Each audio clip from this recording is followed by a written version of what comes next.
Hello everybody, welcome back to the channel. Tuesday video coming at you. This is a very special one. It was something I wanted to post last week, but I felt that I want to spend a bit more time to kind of find out and research a few angles. When it comes to Charles Xavier or Professor X coming to the game, not next month, but September. And why is that going to be the case? Because next month has a Herald difficulty, so expect a new Herald. As you know, my predictions are Cosmic Ghost Rider, but obviously closer to the time we'll find out if I'm right or wrong. However though, we're focused on Professor X, House of X version, and we're going to go over like, why is he not in a wheelchair? Why have we got this version? What's the point? Where have all the things, the backstory come from? All that stuff is going to be explained in this video, so give a like and give a watch. Now, this version of Charles Xavier or Professor X has already been seen before. In Marvel Future Fight, they had the House of X version, which you can see on screen at the moment. Now, for those comic book buffs, those movie buffs will know of this scene here. This is from the end post-credit scene from X-Men 3. Now, why this is important is obviously for those that don't read any of the comics, just going to point out that the consciousness of Charles Xavier can actually be taken from one body and put into a new one. And that's going to be very important to explain in a moment.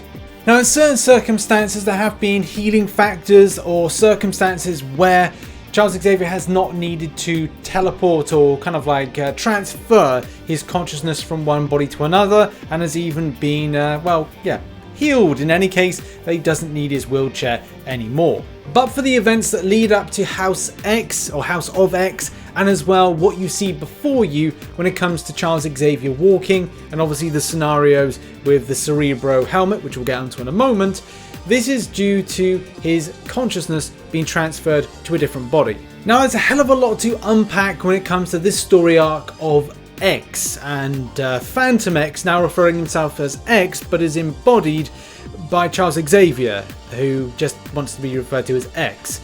Yes, this is all very, very strange. The whole story around this is that Phantom X donates his body after the fight between Shadow King and Charles Xavier, so that Charles can re-embody himself, or he can rebirth himself, so to speak, and obviously come back and do good deeds on Earth. Now, during the House of X saga, there's a lot of crucial things that go on. Basically, there is this creature called Krakkoa.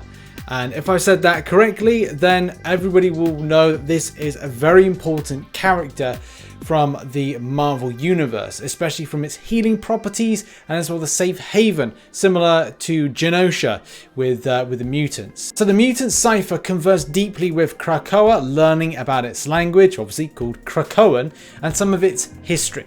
Charles then tasked Cypher with building an interface system on Krakkoa to allow the mutants to inhabit the island. Also, Cypher helped create 4 different systems involving transit, motoring, defense, and observation, with the help of both Sinister and Forge.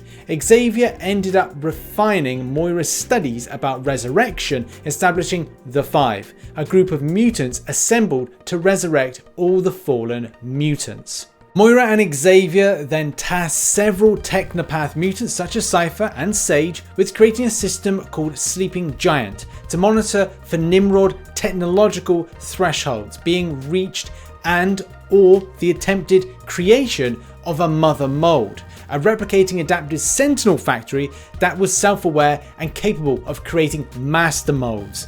Xavier and Magneto would eventually task the X-Men with destroying the mother mold and preventing the creation of Nimrod, who is a future mutant hunter in Moira's 9th life. In addition, Charles Xavier bought world-leading pharmaceutical companies with his vast wealth to produce 3 new super drugs from Krakkoan flowers, offering them to every country that formally recognized Krakkoa as a nation. These drugs operated as an adaptive antibiotic, extending the lifespan by 5 years and preventing human diseases of the mind, respectively.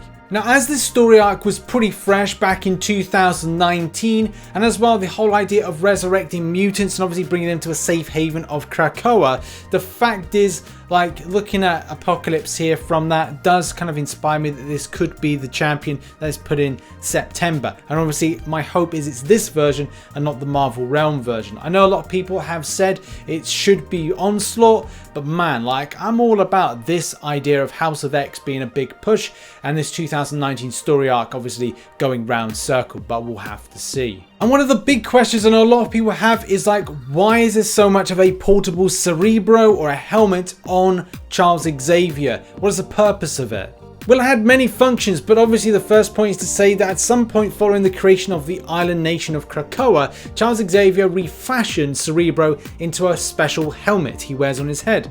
Using the enhanced Cerebro, Xavier was able to restore the memories and functions of the mutants who sacrificed themselves to destroy Mother Mold. Now, I've really only scratched the surface of this particular story arc, and obviously I've tried to amalgamate it into a little story and explain a few things from the helmet, why he's standing up, and obviously the character's depth, and as well obviously his body, because he's not really Charles Xavier, he's actually Phantom X. So there's a lot to this, and as well the way that they're trying to take down Nimrod, and maybe Nimrod could be the foe for September, but obviously I've got my theories of Apocalypse in some kind of way.